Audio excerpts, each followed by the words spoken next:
Boa noite a todos. Sejam todos bem-vindos à nossa Federação Espírita Pernambucana, a Casa de Itagiba. Hoje, comemorando 161 anos de publicação de O Livro dos Espíritos, que vem iluminando nossas consciências, nos orientando há 161 anos. Nós agradecemos a presença de todos e informamos que a palestra hoje será de modo diferente, né? Será dividida pelos 4 expositores na forma de painel, onde vamos apresentar um resumo consolidado de todo o Livro dos Espíritos, para que possamos todos nós sair daqui com aquele gostinho de ler novamente ou de ler para quem não leu ainda. Cada um dos expositores terá 17 minutos para fazer sua exposição.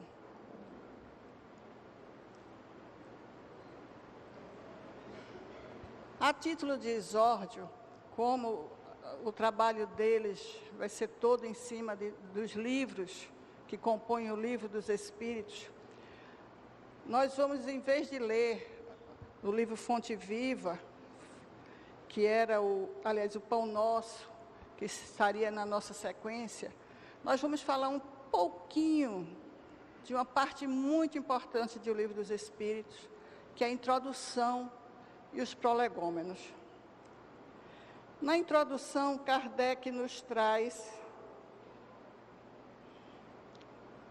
nos capítulos de 1 a 5, a fundamentação doutrinária, histórica e científica que vai compor este livro. Ele fundamenta cada uma das partes em cada um desses 5 capítulos. É de uma riqueza que precisamos realmente nos debruçar para entender. O capítulo 6, ele faz um resumo da doutrina.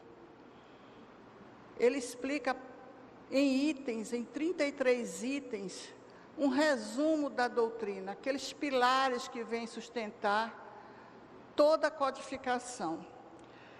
E nos capítulos 7 a 17, ele faz uma análise criteriosa, uma análise bastante, vamos dizer assim, explicada, muito bem explicada, de todas as objeções que chegaram até ele naquela época em relação ao Livro dos Espíritos, ao que já se conhecia, e cada uma das objeções ele vem fazer uma análise criteriosa. É muito interessante quando a gente pega partes desse texto, né, da introdução. Ele introduz o termo alma, ele introduz o princípio vital e o fluido vital, ele faz a diferença do que seja um e outro. Ele vem nos orientando tudo que nós precisamos conhecer antes de estudar essa doutrina. Lá adiante ele vai falar sobre o histórico das manifestações, como começaram as manifestações, as observações científicas. Ele vai mostrar como começaram as pancadas, a tipologia. Ele faz uma introdução à mediunidade, ao médium. Tudo isso na introdução. É de uma riqueza ímpar. E muitas vezes, quando a gente pega o livro, a gente vai logo para a pergunta 1, né? Que todos nós sabemos e conhecemos, que é Deus. E pulamos essa riqueza de informações, de estudos que nós temos aqui. Mais adiante ele vai falar sobre... Nossa, estou pulando muito devagar. As primeiras manifestações inteligentes. Como foi que se conseguiram essas manifestações? Ele vai descrever como foram as primeiras orientações que os Espíritos deram a ele. Ele vai nos falar de outro ponto fundamental da nossa doutrina, que é a simultaneidade dos ensinos dos Espíritos. É uma passagem bem rápida, só para deixar esse gostinho, para vocês perceberem na fala aqui dos nossos expositores, que tudo isso vai sendo aprofundado e vai sendo explicado de uma maneira bem clara, bem lúcida. Quando chega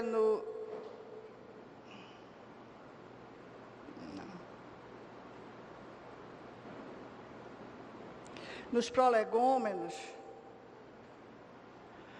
ele tem uma introdução passou, perdi os prolegômenos, não pode.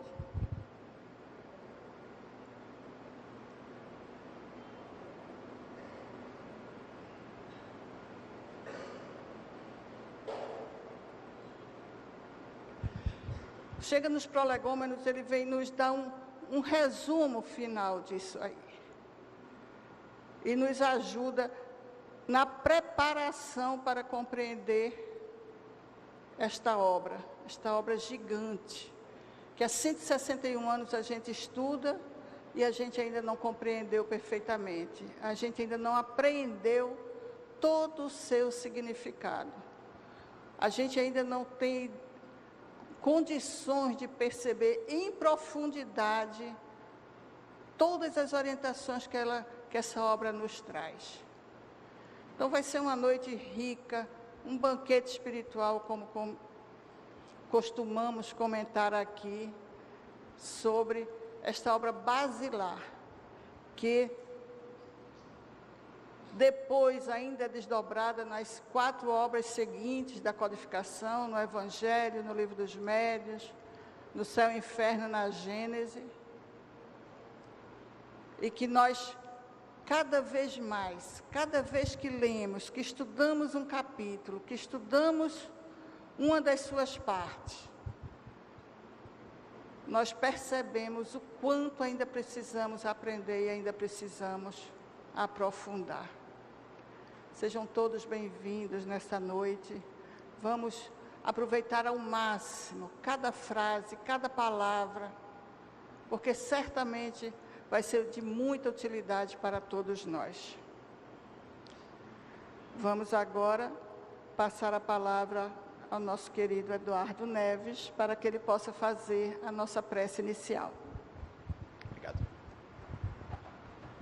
Boa noite a todos. Antes de a gente iniciar, então, os nossos trabalhos, vamos nos concentrar e, em conjunto, fazermos a nossa prece da noite de hoje. Pai nosso dos céus, santo é o teu nome, Senhor. Venha o teu reino, para que a tua vontade seja feita aqui na terra, como ela já é feita nos céus. Dá-nos hoje a nossa parte de pão e perdoa as nossas dívidas, quando nós perdoarmos os nossos devedores. E não nos deixeis entregues às provações, porque assim nos resgatas do mal. Senhor Jesus, eis-nos aqui, no campo de trabalho, Senhor, em que Tu nos situaste. E nós, inicialmente, gostaríamos juntos de Te agradecer. Agradecer, em primeiro lugar, pela oportunidade à vida e por esta existência. Oportunidade que temos de progredir intelectual e moralmente. Agradecemos também pela existência da codificação espírita, roteiro seguro, Senhor, para as nossas vidas. Obrigado por todos os irmãos irmãos do caminho, amigos e inimigos, a quem nós queremos tanto bem, porque são a oportunidade que temos de praticar a caridade. Muito obrigado. E de corações, Senhor, agradecidos, ainda te suplicamos, em face de nossas imperfeições, ainda cultivamos muitas flores que nos envenenam, ainda nos entregamos ao poltronismo e à inatividade.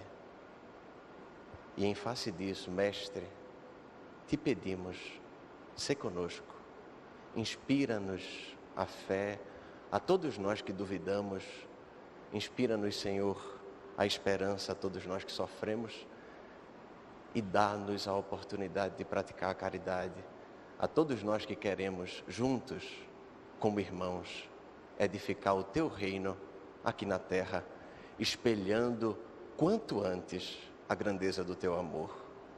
Muito obrigado e que assim seja.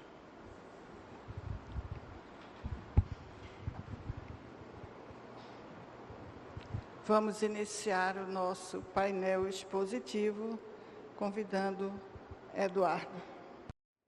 Bem, senhores e senhoras, amigos, amigas, nós, antes de mais nada, gostaríamos de agradecer, evidentemente, aqui ao convite, de mais uma vez estar aqui participando dessa sessão comemorativa pelos 161 anos, de O Livro dos Espíritos, livro esse tão importante para todos nós espíritos e espíritas, e livro este tão importante para toda a humanidade, porquanto encerra uma verdadeira riqueza que certamente conduzirá a humanidade à reforma íntima e ao progresso moral. Então é com muita alegria, que nós participamos desse momento de compartilhamento, então, de nossas reflexões a respeito de O Livro dos Espíritos, livro este síntese da nossa doutrina, É um livro sintético, é um livro que encerra as cláusulas pétreas do Espiritismo, ou seja, aquilo que existe de mais importante no Espiritismo está contido em O Livro dos Espíritos e que será mais tarde desdobrado nos outros 4 livros, que irão então desenvolver as suas 4 partes. Então, dando início, nós temos a primeira parte, que é exatamente o momento que me compete aqui conversar um pouquinho com vocês. E essa primeira parte versa sobre as causas primárias. Causas primárias remete a uma pergunta de todos os tempos, gente? Sempre nós temos o interesse de saber, desde sempre, de que é que nós somos constituídos. Quer dizer, de onde é que nós viemos? Quem é que nos criou? Não é isso? Quem é que nos criou? Que algo é esse? É um homem, não é? É um algo? É alguém? Enfim, essa pergunta sempre esteve ao longo da história das ideias e da história dos povos, E que princípio é esse? O que é um princípio? Um princípio é aquele algo do qual todas as coisas advêm e para o qual todas as coisas retornam. Que algo é esse? Os Espíritos nos disseram, esse algo é Deus. É o primeiro elemento geral do universo. É a primeira causa. É a causa primária de todas as coisas. Mas há outras, como o espírito e a matéria, o princípio inteligente e o princípio material. É isso? E como é que Deus cria o princípio inteligente e o princípio material? Através da matéria primitiva do universo. Quer dizer, tudo é criado a partir de uma determinada matéria, que nós chamamos fluido cósmico universal. Então, Deus, existe um ser inteligente supremo, a causa primária de todas as coisas, existe aquilo que a gente chama do hálito divino, que é o fluido cósmico universal, o hálito de Deus, através do que ele cria todos os planetas, universos e seres. Quer dizer, tudo o que existe, portanto, é oriundo de uma matéria, tanto que uma parte do livro do Espírito tem assim, o Espírito é alguma coisa, né? É alguma coisa, e por mais que vocês pensem que não é matéria, mas a concepção que vocês têm de matéria é uma concepção ainda muito restrita, né? Então é alguma coisa, é o que? Passou, portanto, por essa fonte primária que é o fluido cósmico. Muito bem,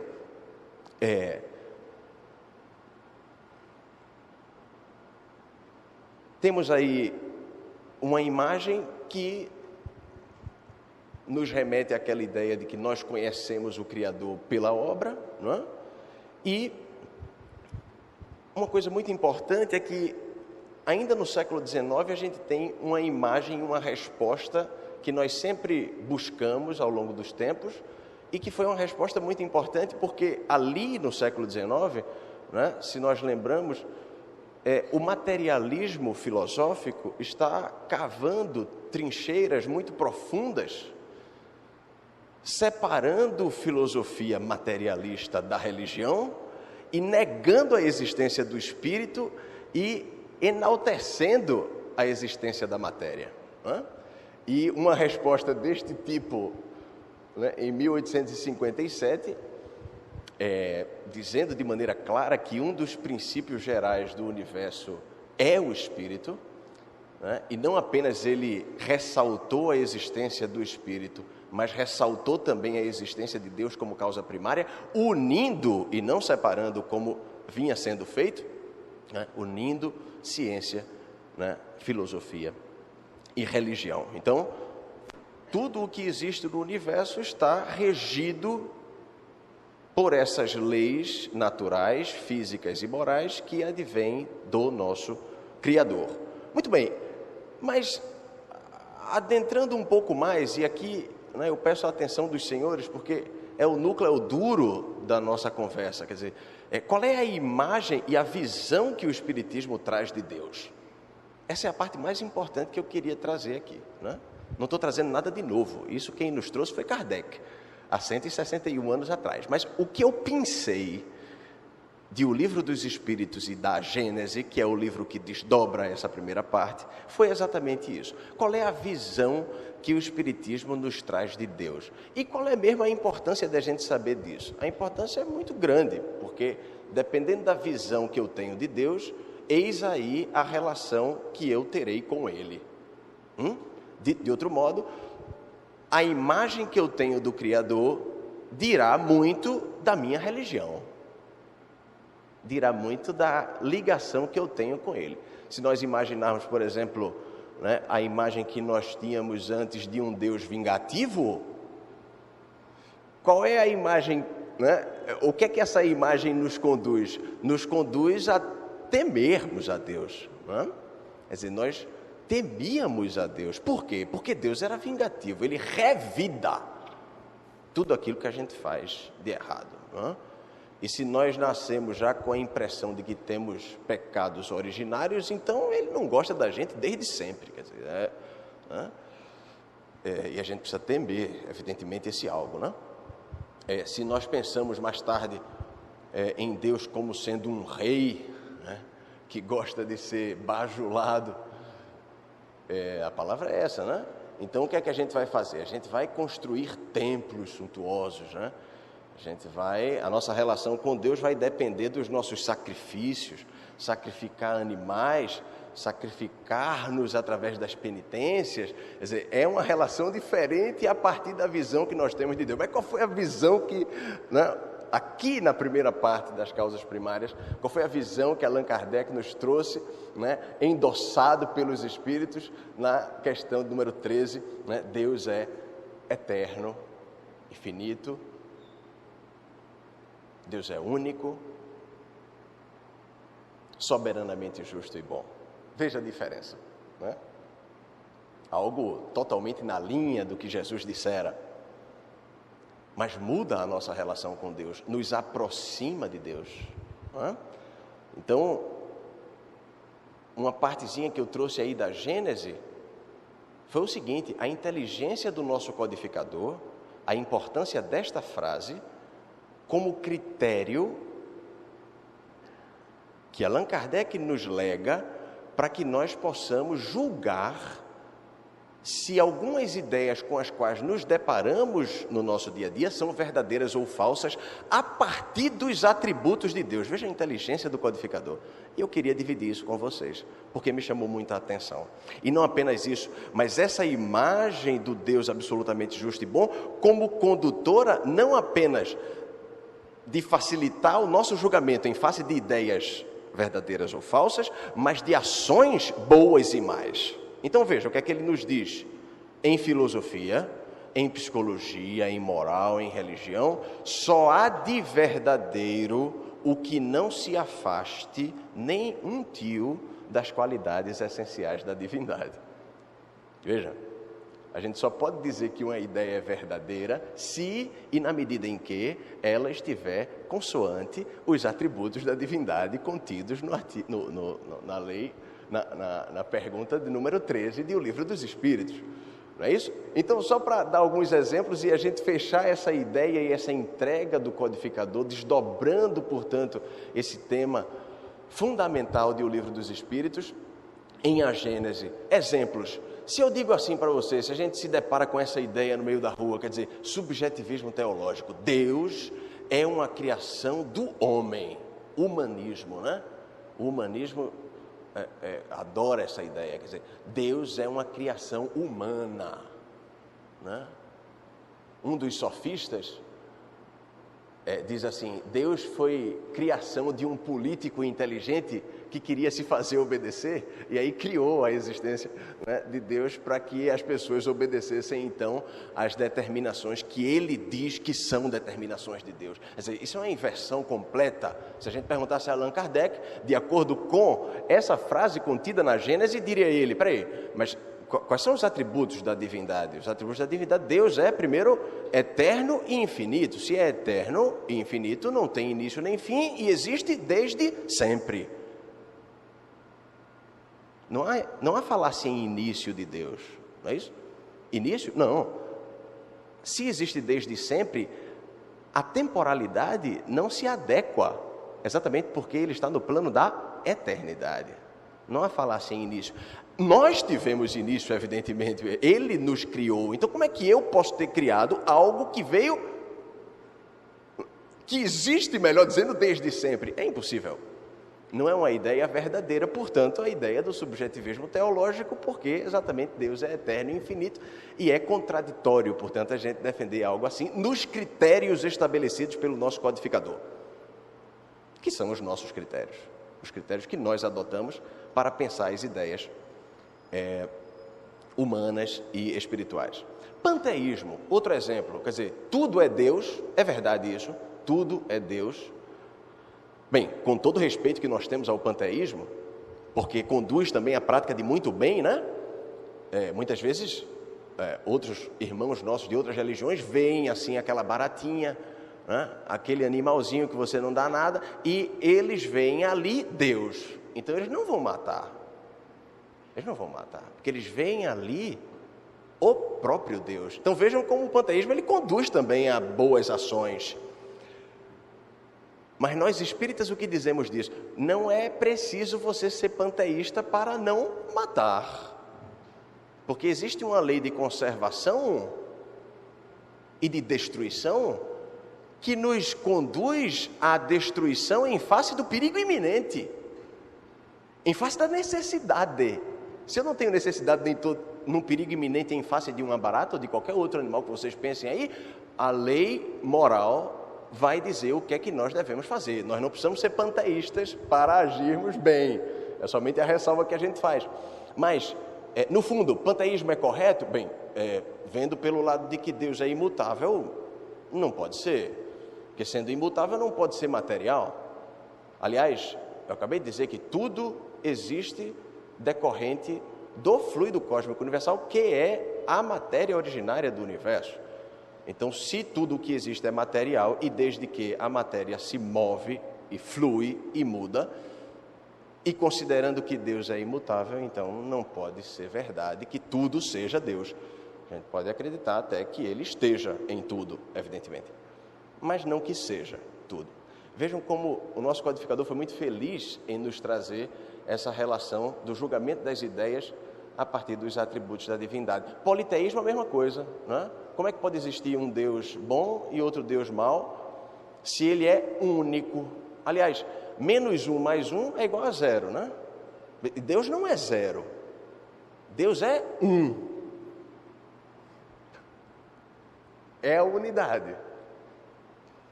Deus é um. Ademais, se você pensa na existência de 2 ou 3 deuses, a gente teria que pensar que esses deuses seriam diferentes entre si. E se eles são diferentes é porque um tem alguma coisa que o outro não tem. E se a gente pensar que um não tem algo que o outro tem, já não seria mais Deus, porque a nossa razão não nos permite pensar em Deus enquanto algo que lhe falta alguma coisa. Né? Pois bem, e assim vai, né? A ideia de Deus como tendo sido aquele que criou o mal, quer dizer, se o mal existe desde que Deus cria todas as coisas, então o mal é criação divina. É verdade isso? Temos aí então o atributo da divindade como sendo Deus soberanamente justo e bom.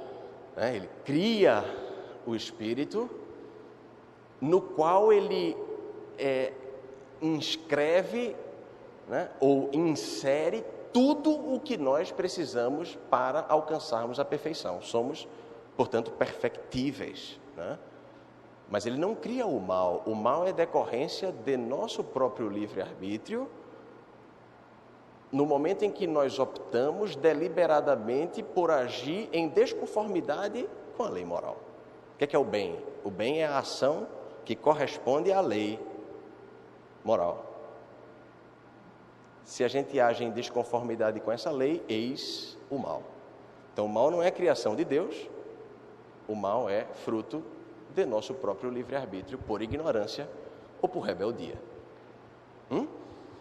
Então, essa é a entrega, não vou mais me alongar a respeito disso, mas foi o que me pareceu de mais importante, porque o nosso objetivo é aprofundamento, né, na noite de hoje. Então, eu queria pensar aqui uma entrega muito importante para mim, que o codificador me deixou e nos deixou, e eu aproveito então a oportunidade para reflexionar um pouco a respeito disso, terminando perguntando aos senhores o que é que Jesus nos disse a respeito de Deus, né? Jesus, no Sermão do Monte, ele nos fala no Pai Nosso. Então, no momento em que nós temos essa visão espírita de Deus, a visão de Pai, né? Tanto na parte de que Kardec nos legou, nos conduzindo a pensamentos verdadeiros, quanto também na imagem que Jesus nos legou, no momento em que o chamou de Pai, nos conduz a boas ações, porque se Deus é o nosso Pai, como é que a gente agrada a Ele? A gente já não mais teme a Deus, a gente não mais o bajula com templos suntuosos, estamos aqui, né, numa grande simplicidade, mas mais do que isso, nós agradamos a Deus enquanto Pai, na medida em que praticamos o amor em relação aos seus filhos, os nossos irmãos. E como diria meu pai, se você quer me agradar, adoça a boca do meu filho. Né? Então, me parece que existe aí uma relação muito grande naquilo que nós sentimos e em relação a todos nós em face de Deus. Portanto, aproveitemos essa visão espírita que o Sr. Allan Kardec nos legou juntamente com a revelação dos Espíritos, para que nós possamos então modificar as nossas relações com o Criador.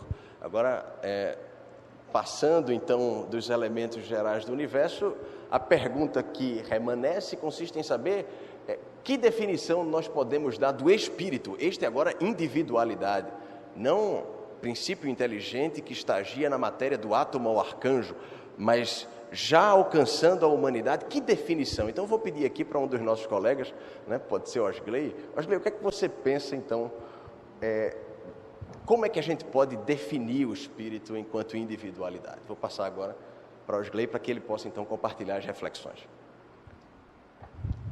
Boa noite a todos, a todas. Ainda bem que a gente combinou antes, né, Eduardo? Muito feliz de estar aqui com vocês. E eu queria lembrar o convite que foi feito ainda na gestão da nossa querida Edina, que hoje não está aqui conosco. Está representando a FEP lá em Igaraçu, na Câmara Municipal, onde está havendo uma homenagem ao Livro dos Espíritos e ao Dia do Espírita, que é comemorado hoje. Então, o nosso agradecimento a ela, o agradecimento à casa, né, por estarmos aqui nessa oportunidade de aprendizado e de conversa com vocês e com os amigos que compuseram ano passado conosco um painel similar a esse também. Né, nós fizemos um trabalho inicial e esse ano estamos aqui novamente. E a questão colocada pelo nosso irmão Eduardo, de como se pode definir o espírito, Kardec levou aproximadamente uns 2, 3 anos para ter essa resposta. E não foi só Kardec, foi Kardec com uma equipe espiritual liderada pelo Espírito Verdade, um grupo forte de trabalho, né? Um grupo da mais alta moral, conhecimentos, espiritualidade superior, como podemos dizer de forma simples e direta. E Kardec levou tanto tempo para dar essa resposta, então eu vou segurar um pouquinho para a gente dar daqui a pouquinho para vocês também qual é a definição de espírito. Eu quero antes fazer um retrospecto aqui de como Kardec chegou a essa resposta, de como as coisas aconteceram e de como nasce então a segunda parte do Livro dos Espíritos, que trata do mundo espírita ou o mundo dos espíritos. Essa é a segunda parte da obra O Livro dos Espíritos, aniversariando hoje e, portanto, a nossa palestra comemorativa, esse painel expositivo. Se a gente tomar como referência que Kardec era um cientista, na verdade ainda Hippolyte Léon Denisard Rivail, seu nome de nascença. Hippolyte Léon Denisard Rivail, educado de forma rigorosa, com preciosismo, um homem de um intelecto maravilhoso, poliglota, conhecedor de matemática, astronomia, da língua, era um purista da língua francesa e falava outros idiomas fluentemente. Um homem de cultura altíssima que, pelo seu espírito de cientista, fazia pesquisas na área, em diversas áreas, mas o que nos interessa especificamente agora, na área do magnetismo. Kardec fazia estudos dos efeitos do magnetismo que, naquela época, 1850, na década de 1850, 1840, rondava o mundo. E chegou um convite para Hippolyte Léon, um convite para que ele fosse assistir uma apresentação, uma demonstração de um fenômeno conhecido como mesas girantes. Esse fenômeno, na verdade, começa um pouco antes, em 1848, 31 de março, nos Estados Unidos, um município chamado Hydesville, residência da família Fox. Então lá começam algumas batidas, algumas pancadas, e para a gente não delongar muito nesses pontos históricos, que não é o nosso objetivo, a família Fox começa uma interação com essas pancadas, inicialmente com um pouco de temor, com brincadeira, mas a coisa evolui e as irmãs, junto com a mãe, conseguem uma comunicação por pancadas, hoje conhecida como tipologia. É um modo de se comunicar dos espíritos, por pancadas de forma inteligente. E essas pancadas evoluíram, viraram fenômenos mecânicos mais interessantes, chegaram às mesas que pulavam, mudavam de posição, davam pancadas no chão, trazendo informações. Naquela casa da residência dos Fox, um espírito estava se comunicando, informando inclusive como foi o seu desencarne por um assassinato. Mas, pulando de 1848 para na Europa, na França, em Paris, quando então Hippolyte Léon Denisard Rivail é convidado a assistir uma sessão de demonstração das mesas girantes, e ele aceita, vai à residência da Madame Plenmaison, que é uma pessoa que também trabalha e estuda na área. Então, Madame Plenmaison convida Kardec, e a 8 de maio de 1855, portanto, cerca de 2 anos antes do lançamento do Livro dos Espíritos, Kardec assiste pela primeira vez, conforme registros de Van Tuyl, um grande estudioso da vida de Kardec, assiste pela primeira vez a demonstração das mesas girantes. E ele faz o que qualquer pessoa com razão, cientista como era, com espírito de pesquisa, faria. Ele duvida, ele não acredita que se a mesa está dando uma resposta inteligente, possa ser uma resposta da mesa. Algo existe por trás dessas respostas. E aí começa uma pesquisa com todo rigor e com os métodos clássicos da época. Uma pesquisa científica encabeçada por ainda Hippolyte Léon Denis Rivaio.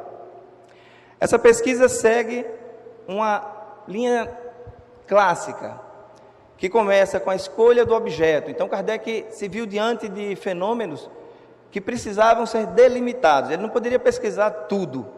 Ele tinha que escolher, como se faz em qualquer área, aquilo que ia ser pesquisado. E Kardec começa a sua pesquisa definindo este espaço, essa delimitação, que no caso específico foi o que nós começamos a ver aqui hoje: espírito, matéria, Deus. Mas logo ele percebeu, pelas primeiras informações recebidas, que Deus ainda é insondável para nós. Deus ainda é insondável para nós. Conforme respostas nos primeiros capítulos do Livro dos Espíritos, Deus não é possível para nós, para nós não é possível a percepção, porque não temos ainda os sentidos desenvolvidos para tal. E se não podemos perceber Deus, entender Deus, ficamos nos limites da questão 13, citada já aqui hoje do Livro dos Espíritos, em que são colocados atributos, e as informações dos espíritos superiores é de que aqueles são os atributos que melhor nossa linguagem pode definir de Deus. Mas Kardec também percebe que não é função da sua pesquisa buscar informações sobre a matéria, porque a matéria já era ocupação, e ainda é até hoje, dos cientistas positivistas, daqueles que se ocupam de estudar os fenômenos materiais, do mundo palpável, do mundo das formas. Se bem que já estamos fugindo, pela ciência mesmo, né, a ciência tradicional, já estamos fugindo dessa questão de forma e de ser palpável. A física quântica, que quem conhece física quântica, não é o meu caso, que o diga, não é? Então, descartado esses pontos, não de forma total, porque são muitas questões acerca de Deus, para melhor compreendermos Deus, muitas questões acerca do mundo material, para entendermos melhor as relações com o mundo material, mas é definido o nosso objeto de estudo, e o objeto de estudo precisa ser analisado. O objeto de estudo é o mundo espírita, ou o mundo dos espíritos.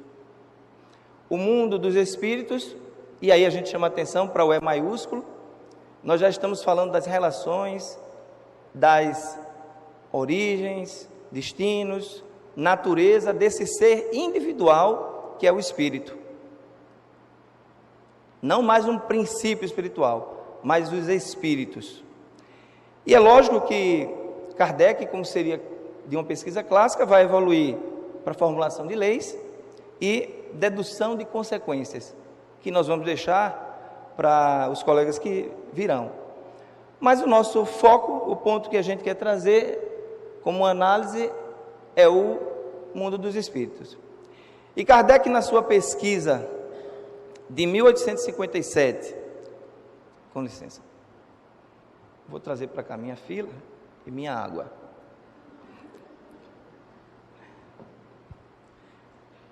Então, Kardec, na sua pesquisa de 1855, ou antes, na verdade ele já se ocupava do espiritualismo e do magnetismo antes, mas em registro de 1855, 8 de maio, até 18 de abril de 1857, quando sai a primeira edição do Livro dos Espíritos, com 501 questões, sendo reeditado em 1860 com 1019 questões, que é a versão que nós utilizamos até hoje. Nessa sua pesquisa, Kardec dedica já que é o objeto de estudo, ele dedica um tempo significativo ao mundo dos espíritos, ao mundo espírita. E são, já na segunda edição, 538 perguntas e respostas. Vai da pergunta 76 até a 613. Isso, nossa amiga presidente Cristina Pires já tinha comentado certa vez comigo, que ela uma vez foi convidada para fazer uma apresentação sobre a parte segunda do Livro dos Espíritos. Para quando? Daqui a alguns dias, não foi? E aí, 538 perguntas para você comentar, certo? Então eu não vou ter de jeito nenhum a pretensão de fazer isso aqui nos meus 20 minutos, 18, 20 minutos. Mas nós queremos trazer aquilo que interessa e que lhes instiga a procurar a leitura e o estudo. Nessas 538 perguntas, organizadas em 12 capítulos, Kardec explora, por experimentos, por informações oriundas dos espíritos, por comunicações de diversos médiuns, embasadas, verificadas, cientificamente analisadas. E aí você vai dizer, como é que se analisa cientificamente uma informação de um espírito?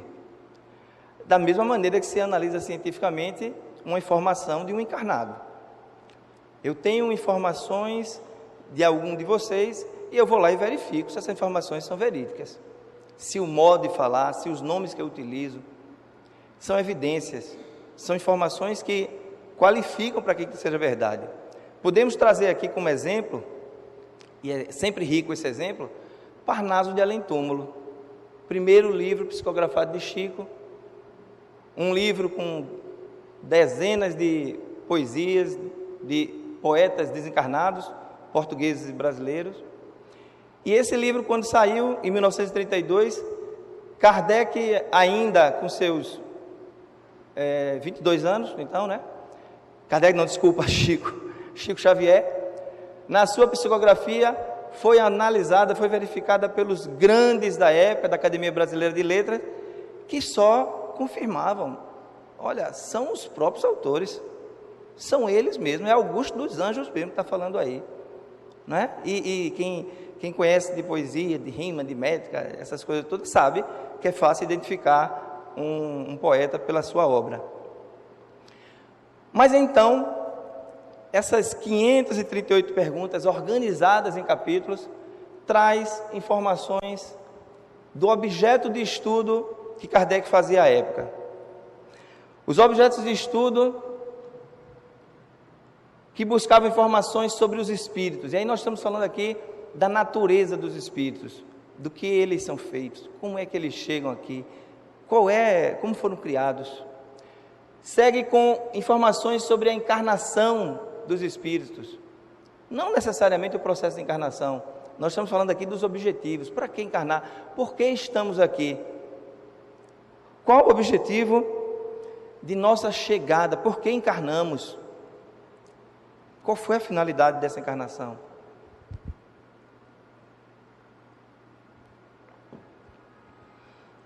E aí Kardec continua no capítulo 3, eu não vou cansar vocês com comentários muito longos sobre cada capítulo, não é possível, mas só para a gente saber brevemente o que cada capítulo traz, ou pelo menos os principais.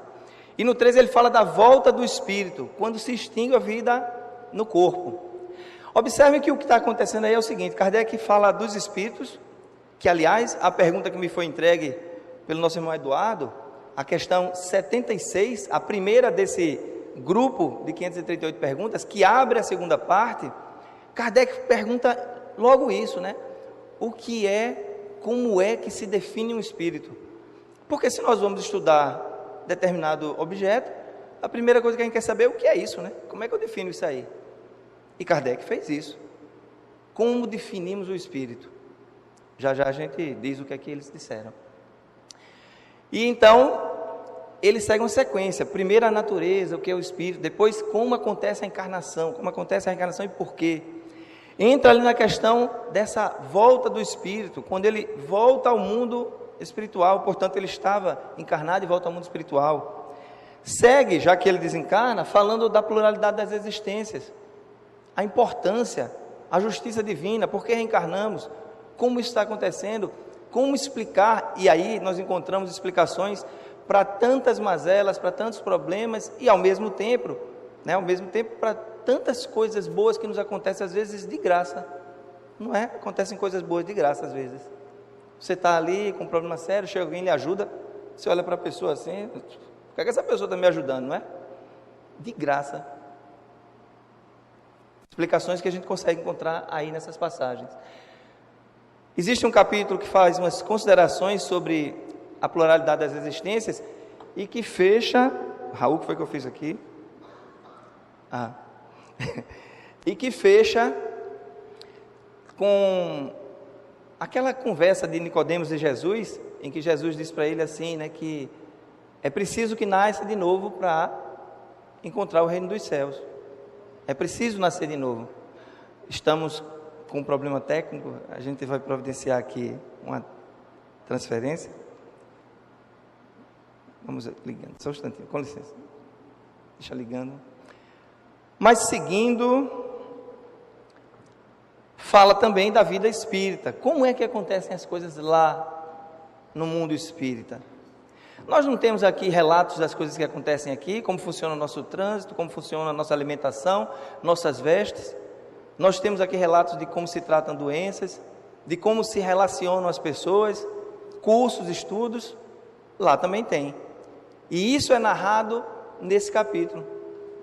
Isso é narrado com respostas às perguntas de Kardec. Perguntas simples, né? Perguntas simples, desde ideias básicas de alimentação, de moradia, de relacionamento. Então, estamos... Deixa eu retomar o ponto que nós estávamos. Aqui, não é? Não, não é bem aí, não. Tem alguma... desculpa.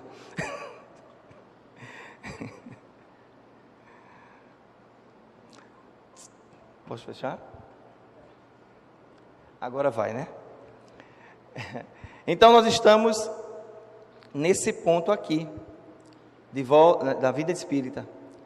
Falamos também, né, trazemos também nesse livro, informações da volta à vida corporal, o processo de reencarnação, o que é que acontece antes, o que é que acontece durante essa retomada da vida no corpo físico, no corpo material.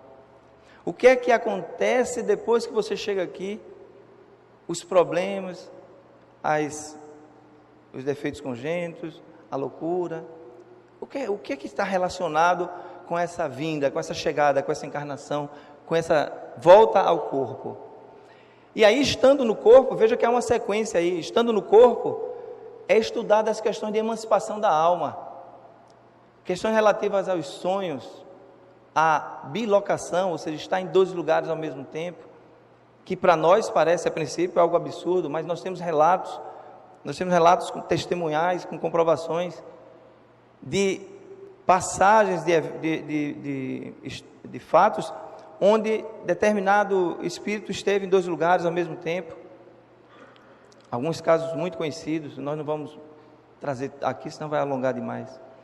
Mas essa possibilidade, os sonhos, não é? O que é que são os sonhos? Os encontros espirituais durante a noite.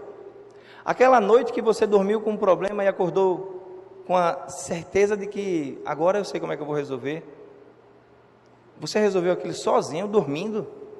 Será, não é? Sonhei com aquela pessoa que eu não vejo há tanto tempo. E aí daquela aliviada na saudade. E o que é que acontece quanto às questões de intervenção dos espíritos ainda desencarnados no mundo dos encarnados? Aí nós estamos falando de mediunidade, das ações desses espíritos na matéria, o que nós citamos agora há pouco das pancadas das comunicações, a influência espiritual nas pessoas. Questão 459, influem os espíritos em nossas atitudes, em nossa vida, em nossos atos? Está aqui. mais do que a gente imagina, muito mais do que a gente imagina. A bem da verdade, eles nos guiam, eles nos orientam, eles nos conduzem. E fechamos ali, fechamos não, das ocupações e missões dos espíritos. Os espíritos, enquanto espíritos desencarnados, assim como nós aqui, têm ocupação.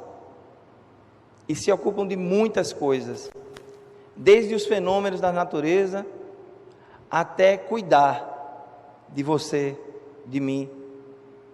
São os nossos anjos da guarda, são os nossos mentores, os nossos guias. A nossa casa tem um guia, o Anjo Tajiba, o nosso querido espírito amigo Anjo Tajiba. O Brasil tem um guia, nós temos Ismael à frente do Brasil. A sua casa, você, tem um apoio espiritual o tempo todo. Eles estão trabalhando lá por nós, mas eles só intervêm quando você pede, quando você abre essa porta pela prece, pela oração, e os convida a contribuir com você numa determinada tarefa. E nós chegamos no capítulo 11 com os reinos, os 3 reinos.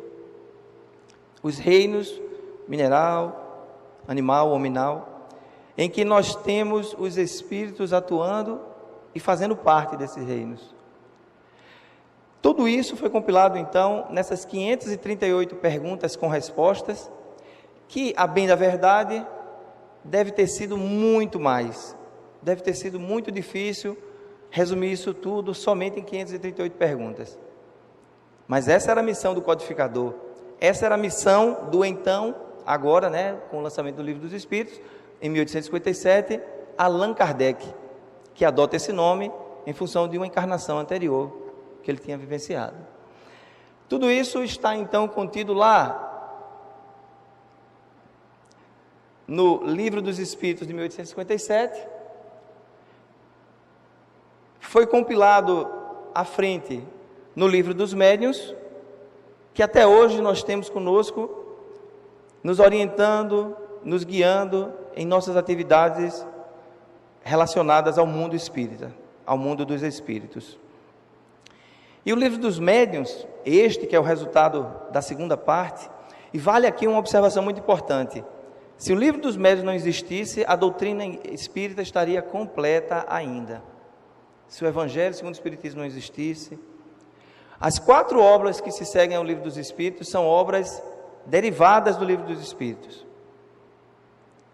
mas não são complementares, não trazem alguma informação que faltou lá. E isso quem está dizendo não sou eu, está escrito no próprio Livro dos Espíritos, na introdução, 2º parágrafo. Lá diz que o Livro dos Espíritos contém a doutrina espírita. Bastaria. Os outros livros nos trazem exemplos, nos trazem informações, aí sim, informações que nos ajudam, porque são complementares, mais ricas, com mais detalhes. Exemplos, experimentos, como inclusive é dito aqui, o Livro dos Médiuns é um guia dos médiuns e dos evocadores, que trata do ensino especial sobre teoria, mas que também relaciona com a prática do Espiritismo. E aí, diante de todas essas informações que fecha, trazendo o livro, as 538 questões para um novo livro, mas ainda lembrando, estão toda a base está lá, usando a expressão do nosso irmão Eduardo usou, a cláusula Petter, está lá. Então, nós entendemos que Kardec não parou por aí, pela segunda parte. Lembram que a gente comentou que Kardec fez um estudo com a escolha do objeto, definido o objeto que foi o mundo espírita, ele definiu a análise do objeto, análise e estudo desse objeto, que é o que tratam essas 538 questões, surgiram fortemente a leitura, mas ele tinha ainda outras etapas, e ele chega nas leis. Nesse momento, Kardec deve ter se perguntado como essas leis funcionam, o que são essas leis que são naturais. E aí, eu vou passar essa pergunta. Eu não respondi ainda, não foi? A definição, eu vou ser literal aqui, para não deixar vocês preocupados. Eu vou ser literal aqui no seguinte: que definição se pode dar dos espíritos? Pode dizer-se que os espíritos são seres inteligentes, povoam o universo fora do mundo material. Isso quer dizer para a gente que eles são individuais, são obra inteligente da criação e são inteligentes de Deus, na criação de Deus, povoam todo o universo. Então nós estamos em todo o universo, Deus criou espíritos para todo o universo, e não são compostos de matéria, como conhecemos. Deus, espírito, matéria, são criações fora o mundo material. Mas aí, com essas observações todas, Kardec chega à preocupação das leis. E aí ele se questiona, o que é essa lei? Como se deve entender a lei natural? Quem vai responder para a gente é Emanuele.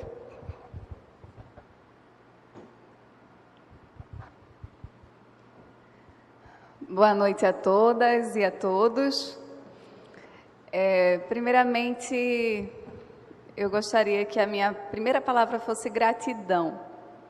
Gratidão pela oportunidade do convite, pela oportunidade de aprendizado, pelo estudo, né? Porque um momento como esse requer estudo. E depois de gratidão, a minha palavra também é um pouquinho de saudade.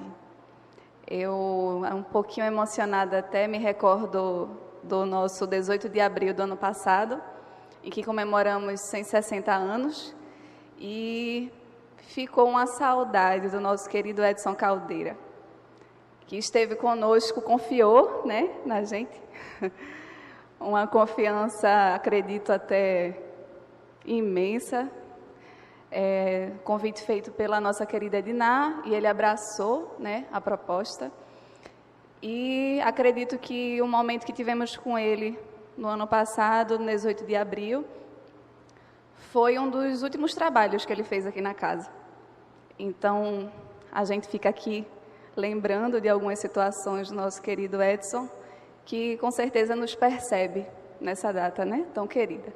Então, fica aqui esse momento de lembrança e um pouquinho de homenagem também, que é válido, tá?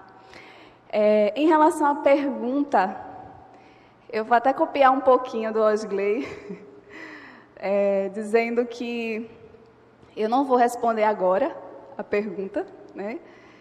Porque a gente precisa conversar um pouquinho antes de chegar propriamente à resposta.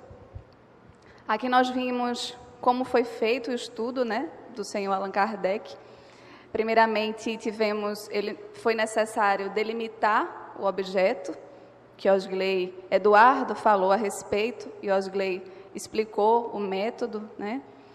Delimitado o objeto, então, entendidas as causas primárias, que deu origem, então, à Gênese, ele conseguiu trazer também a análise do objeto. E essa análise foi feita uma vez que foi definido o objeto, definido o estudo do espírito, com E maiúsculo, né? E essa análise do objeto através de experimentos, através do método experimental positivista, que o senhor Allan Kardec utilizou, foi possível observar aqueles fenômenos, uma vez que foram trazidas informações do mundo espiritual, aqueles fenômenos precisavam, então, ser analisados, sendo objeto de estudo. Mas a análise desses fenômenos também requerem leis, uma fundamentação dessas leis para compreender o que rege tudo aquilo que estava acontecendo, que estava sendo observado. E aí cabe a nossa parte aqui tentar explicar um pouco do que seria essa fundamentação, né? O que seria essa lei que o senhor Allan Kardec nos trouxe através da terceira parte do Livro dos Espíritos. E a primeira pergunta que eu me fiz quando me deram a missão, né, de tratar dessa parte é, de fato, o que é lei? O que é que nós entendemos como lei?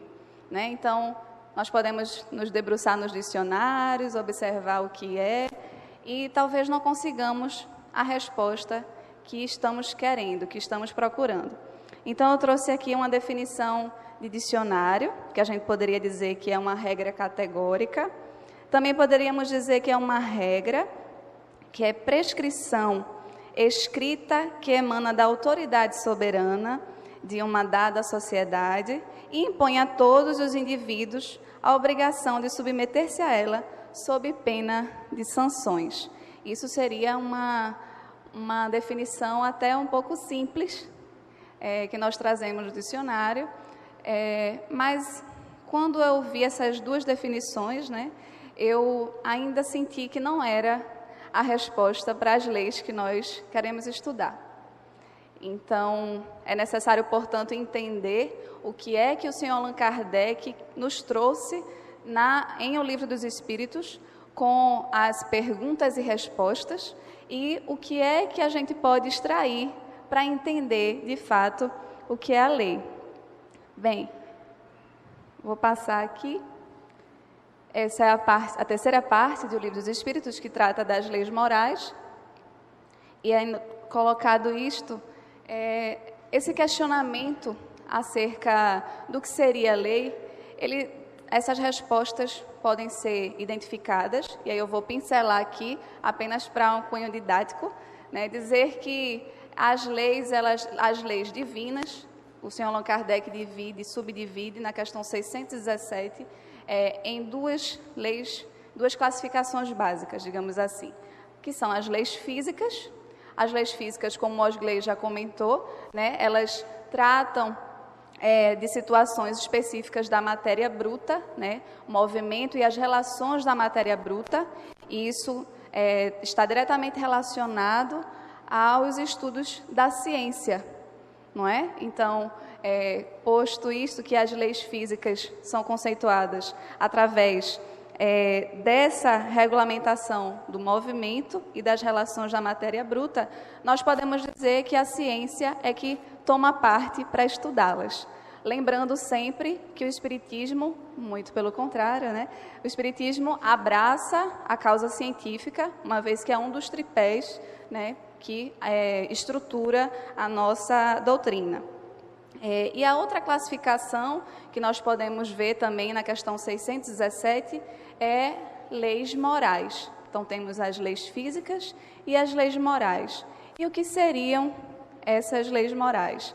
Basicamente, são aquelas leis que trazem situações específicas para o homem, que trazem as suas relações do homem com ele mesmo, processo de autoconhecimento, né? A relação do homem com Deus e, por fim, a relação do homem entre os demais homens com os quais ele convive. Então, nós temos aí a definição do que seriam essas leis morais e na questão 617 ainda nós podemos identificar que, quando se trata de leis físicas, os Espíritos nos dizem que os sábios estudam essas leis, que são as leis que se voltam diretamente para a matéria. E os sábios, quando se fala de sábio, é uma informação direcionada aos cientistas, aqueles que têm conhecimento para se debruçar e estudar. Quando os Espíritos falam das leis morais, eles dizem que o homem de bem as estuda e as põe em prática. Então, a gente começa a entender, né, o que é que o Senhor Allan Kardec nos traz com essas informações de apenas uma questão 617, dizendo que temos leis. Essas leis são divididas em dois grupos, de forma didática, leis físicas e leis morais. E os Espíritos ainda nos dizem o seguinte, que todas as leis da natureza são leis divinas, por um motivo óbvio, porque Deus criou tudo, né? Então, se Deus criou tudo, Ele possui todas as leis, Ele domina todas as leis, nada há que não seja do seu conhecimento e consentimento, inclusive. Além disso, nós temos a informação retomando, né, quando a gente diz assim, os Espíritos dizem que as leis naturais são leis divinas. Nós podemos também pontuar, relembrando a questão que foi colocada pelo nosso irmão Osgley, perguntando, né? Que se deve entender pela lei natural ou por lei natural? E essa é a pergunta 614 do Livro dos Espíritos, e agora acredito que a gente pode até responder a essa pergunta com essas com essas pinceladas que foram colocadas aqui, né, esses pontos que foram colocados, dizendo que a gente já pode deduzir o que seria essa lei natural, né? Os Espíritos nos colocam que as leis divinas são divididas em 2 grupos e que todas as leis são leis divinas. Então, podemos responder, e acredito que vocês vão concordar, que a lei natural é a lei divina. Não existe diferença. A lei natural é a própria lei divina, ou as leis naturais são as próprias leis de Deus. Desta forma, nós podemos ainda acrescentar o que na questão 614 é dito pelos Espíritos. Eles dizem o seguinte, respondendo à pergunta: a lei natural é a lei de Deus e é a única verdadeira para a felicidade do homem. Indica-lhe o que deve fazer ou deixar de fazer, e ele só é infeliz quando dela se afasta. Então, além da gente conseguir ter a resposta do que seria a lei natural, a gente consegue também perceber que os Espíritos nos dão informações adicionais, dizendo, se há infelicidade, é porque nós nos afastamos das leis divinas, nós nos afastamos de Deus. Entendido, então, que temos as leis divinas compostas por leis físicas e leis morais, que são as próprias leis naturais, nós podemos também dizer que a delimitação da terceira parte do Livro dos Espíritos, ela já começa a ficar mais clara para a gente, né? A terceira parte não vai tratar de todas as leis, vai tratar apenas das leis morais. E pontuando essas questões específicas das leis morais, que estão contidas na terceira parte, que são 306 questões, da questão 614 à questão 919, e essas questões extremas acabam sendo de conhecimento da maioria daqueles que frequentam a casa espírita, mas diante da quantidade de questões que nós temos, é natural que nós não consigamos nos debruçar diante de todas. Então, pontuamos, já falamos da questão 614, questão 617, e vamos falar de algumas outras para que possamos entender o propósito da terceira parte do Livro dos Espíritos. Então, podemos dizer que o Livro dos Espíritos está composto em 12 capítulos. O Livro dos Espíritos, a terceira parte do Livro dos Espíritos está composta por 12 capítulos, e esses 12 capítulos iniciam-se da lei divina, lei natural, que são essas questões iniciais que nós estamos colocando aqui, e finaliza no capítulo 12, que trata da perfeição moral. Nós não vamos, diante do tempo, tratar de todas, mas vamos pontuar as questões primeiras e as últimas, que tratam especificamente da lei divina e da perfeição moral. É importante que lembremos que a terceira parte do Livro dos Espíritos nos trouxe à tona a publicação de O Evangelho segundo o Espiritismo, 7 anos depois da publicação do Livro dos Espíritos, em 1857, o Evangelho surge em 1864, no mês de abril também. E essa versão é a versão que nós geralmente fazemos o nosso Evangelho no lar, né?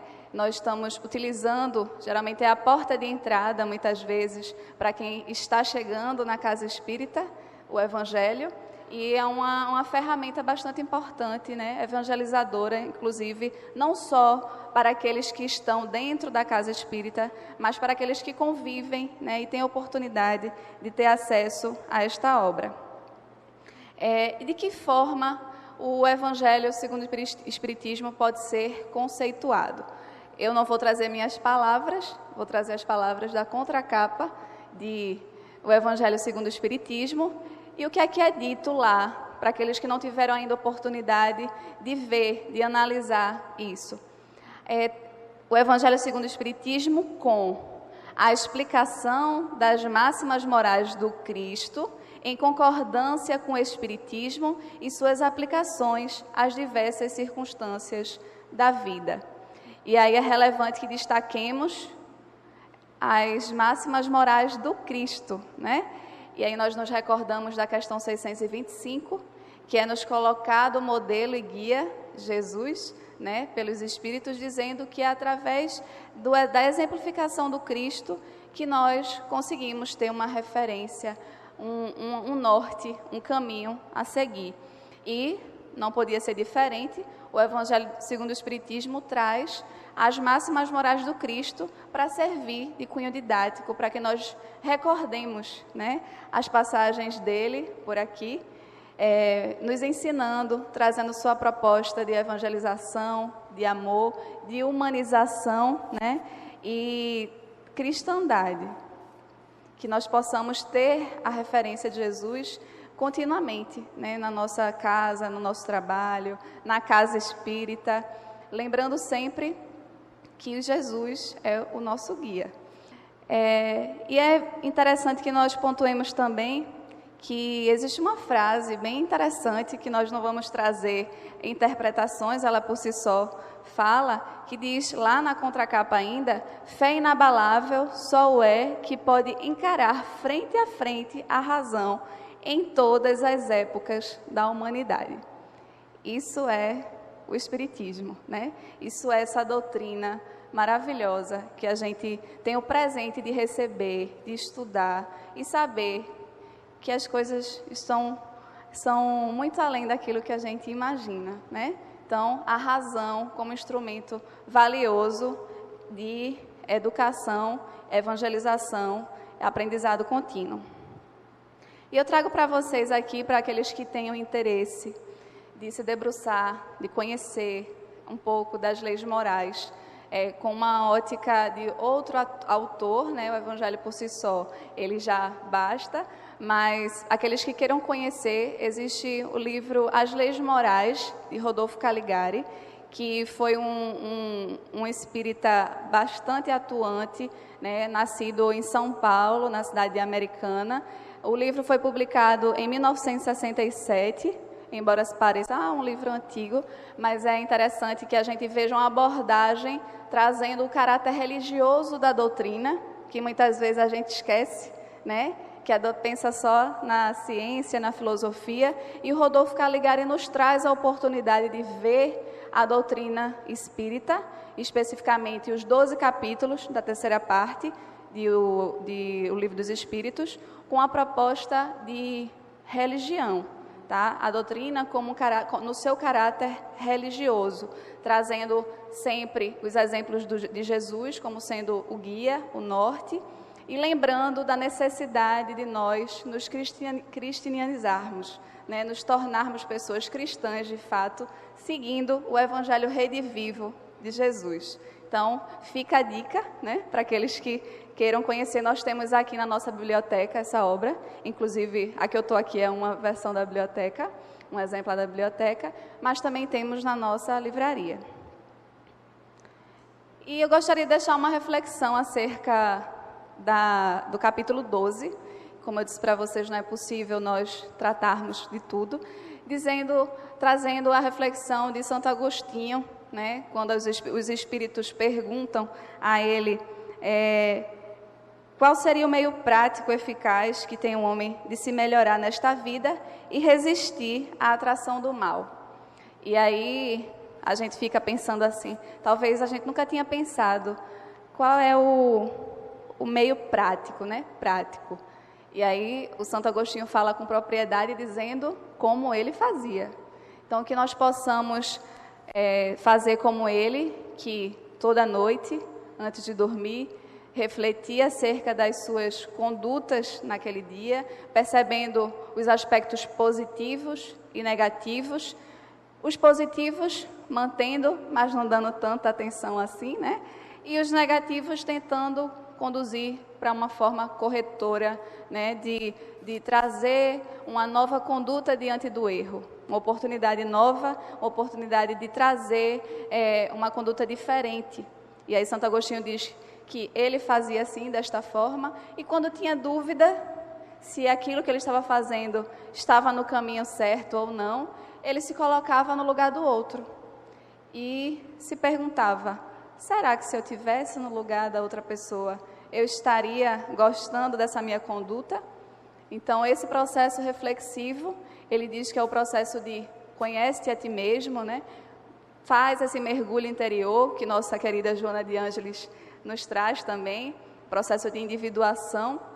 E aí a gente relembra a questão 919, trazendo essas palavras de Santo Agostinho, que o processo de autoconhecimento é o nosso caminho para que consigamos alcançar a felicidade, nos aproximando então da divindade através da prática, da responsabilidade de nós mesmos. Diante disso, eu passo agora a palavra para o nosso querido Raul, perguntando a ele, diante disso, né, diante dessa necessidade que nós temos de buscar a felicidade, sabendo que Santo Agostinho nos diz que podemos buscar essa felicidade em nós mesmos, mudando a nossa conduta, conhecendo a nós mesmos. Então eu pergunto, Raul, poderemos, como homens, gozar de completa felicidade na Terra? Obrigado pela pergunta. Bem, pessoal, boa noite. Tá? E eu acho que é sempre bom a gente externar a alegria e o agradecimento da oportunidade do trabalho. Manuela falou uma coisa bem interessante. Quem esteve aqui o ano passado deve lembrar do trabalho que fizemos também. Principalmente o Osgley, o Eduardo, a Manuela e eu, que trabalhamos bem próximo para a construção daquele trabalho. Fizemos um trabalho ano passado que o Caldeira, o Edson Caldeira, ele com a mente aberta dele, aceitou uma proposta diferente de se fazer um trabalho. E nós nos reunimos e fizemos uma construção de como foi a construção do Livro dos Espíritos, dentro daquele contexto de Paris de 1857, 1854, antes, na verdade, dentro daquela questão das reuniões de Kardec com os amigos e também presentemente nas reuniões que tinham as mesas girantes e tudo mais. E nós construímos um trabalho de perguntas e respostas. E se não me engano, Manuele, eu acredito sim que tenha sido o último trabalho federativo do Edson Caldeira, que fica em nossas recordações, com certeza ele está, de alguma forma, também colaborando e presente neste momento. E então, este ano nós estamos tentando, fizemos um trabalho diferenciado. O ano passado, nós fizemos a construção do Livro dos Espíritos através de perguntas e respostas. Hoje, nós trazemos um aprofundamento do Livro dos Espíritos. Nós trazemos um aprofundamento do Livro dos Espíritos em suas 4 partes. Lógico, é um aprofundamento, digamos assim, pouco profundo.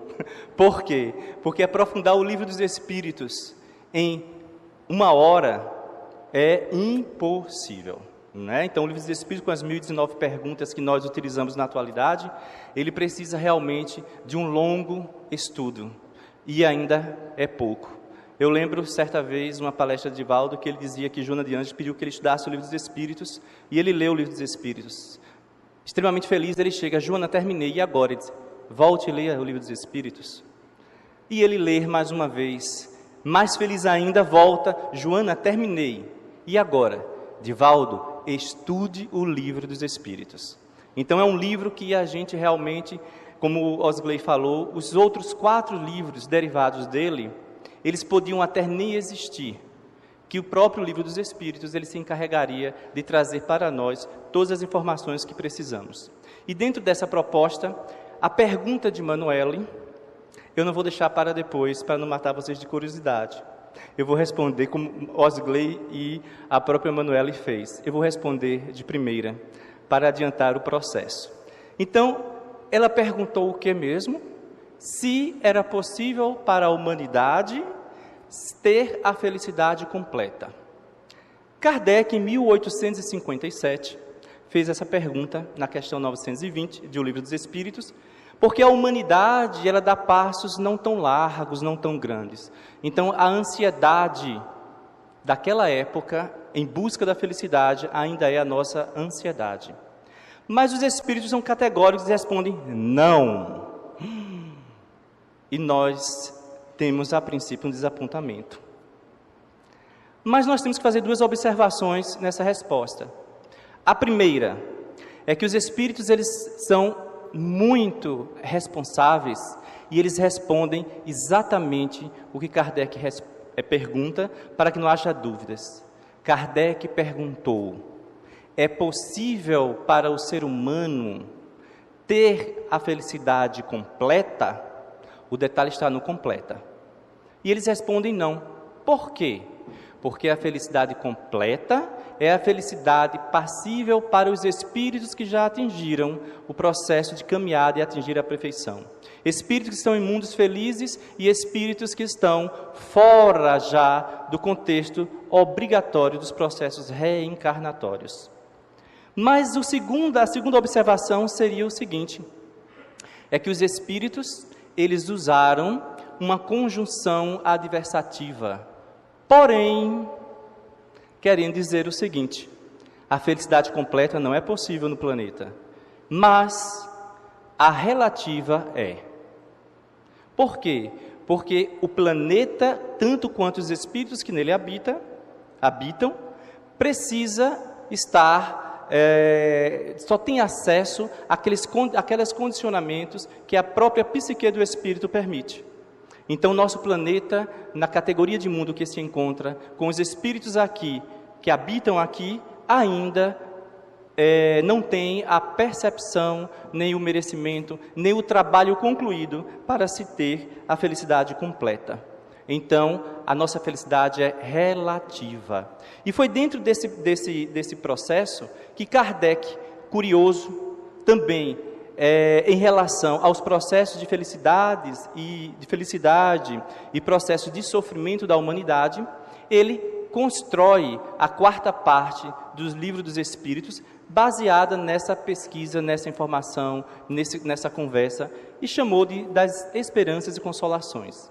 No entanto, Kardec, ele era um espírito, porque ele continua sendo, mas extremamente inteligente, de admirável inteligência, mas também um grande pedagogo, de tal forma que ele era conhecido na sociedade francesa por ter escrito, inclusive, gramáticas da língua francesa, e por isso ele era conhecido pelo seu real nome, Hippolyte Léon, um dos motivos pelos quais ele adotou o pseudônimo de Allan Kardec, por conta de que ele queria que o livro dos Espíritos e a nova doutrina fosse interessante e buscada pelo conteúdo, não pelo nome do autor participante da obra. E se ele tivesse colocado Hippolyte Léon, as obras seriam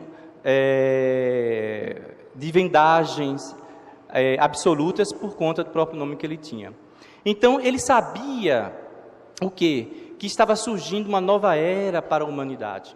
E dentro dessa nova era, ele foi chamado para fazer essa construção. E ele, como um grande pedagogo, ele sabia que não podia pular direto para a quarta parte. Por quê? Porque ele iria trabalhar com a felicidade e as dificuldades da humanidade. Muitas delas por questões culturais e sociais, mas principalmente por questões religiosas. E não era fácil se mexer com isso. Então, por conta disso, ele criou, ou seja, ele foi paulatinamente fazendo perguntas e começou com a primeira parte, com aquela primeira pergunta que é Deus. E ele começa a discorrer sobre a divindade, inclusive fazendo a transformação, tirando a realidade da época, que era um Deus antropomórfico, aquele Deus que tinha qualidades e defeitos humanos, e passando a chamá-lo e a mostrá-lo como a inteligência suprema, a causa primária de todas as coisas, trazendo, ou seja, devolvendo Deus para a sua real colocação dentro do universo. Dentro desse processo ele fala dos espíritos. Eu estou tocando aqui um pouquinho na passagem que nossos amigos aqui fez. Ele, dentro dessa visão de Deus, ele fala também da realidade espiritual, por experiência de pesquisa. Dentro também, numa segunda parte, ele fala da realidade do mundo espiritual. Como é que vive, que mundo é esse, um mundo pré-existente e pós-existente, em relação à nossa realidade de encarnados. Ele trabalha também os condicionamentos que as leis morais nos obrigam para que possamos fazer a nossa caminhada em rumo à perfeição, para a qual fomos criados. E, dentro de todo esse contexto, ele traz novos conceitos de felicidade, como também novos conceitos de dificuldades e de sofrimentos, né? Um novo céu e um novo inferno, ele trouxe para nós com uma nova informação. O inferno deixa de ser um local físico de penas e dificuldades e sofrimentos eternos para ser algo psíquico, algo que está dentro de nós a partir da construção que fazemos.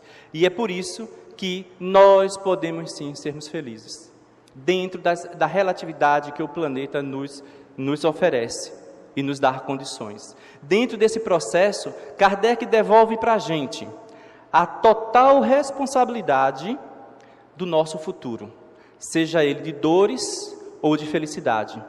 Porque ele tira o intermediário que estávamos acostumados a ter, geralmente dentro de um processo religioso, aquele que nos liga, que nos conecta, que serve de um intermediário entre nós e a divindade, mostrando a cada um de nós que não existem intermediários, porque não existem intermediários entre pai e filhos.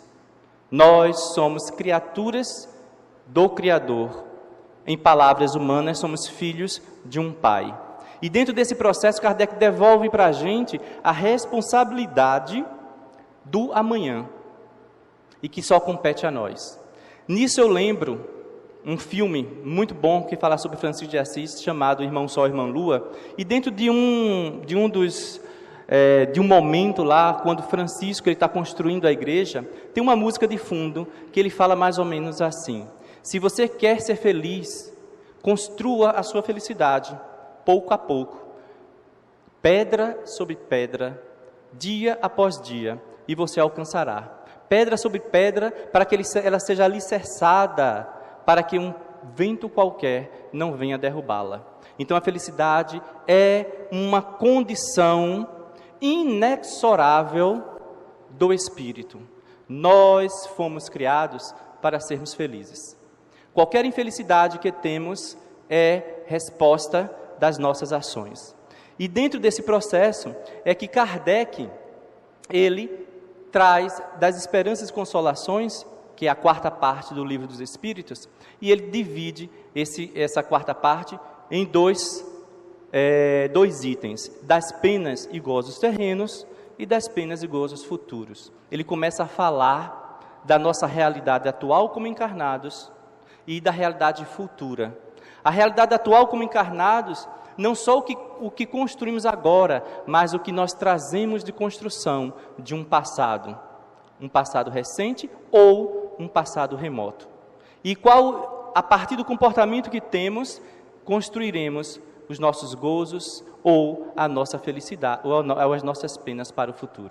Existem diversos subitens, que, como eu disse, não dá para a gente aprofundar, então eu vou deixar a curiosidade para vocês, porque a gente não pode entregar tudo também de mão beijada, né? Vocês têm que procurar um pouquinho, buscar, se interessar, mas eu vou trazer 2 itens interessantes de penas e gozos terrenos, é quando ele fala da perda de entes queridos. E ele pergunta aos espíritos sobre o sofrimento da perda dos entes queridos. E os espíritos respondem: inevitável o sofrimento, porque são amores dos nossos corações que estão partindo momentaneamente, porque nos reencontraremos. Mas, disse os espíritos em 1857, no futuro haverão possibilidades de um encontro antes mesmo do desencarne. Então, eles disseram que o sofrimento é impossível não tê-lo, mas nós poderemos aliviá-los através das possibilidades de comunicações que nós temos com eles. E hoje a gente sabe que através até dos sonhos nós nos encontramos no mundo espiritual e matamos essas saudades. E que, mais cedo ou mais tarde, também quando fizermos a grande viagem e nos despedirmos do corpo físico, nós nos reencontraremos com ele. E o outro subitem das esperanças, das penas e gozos terrestres, ele fala do medo da morte. E os espíritos dizem o seguinte: é um medo é um medo que não tem razão de ser.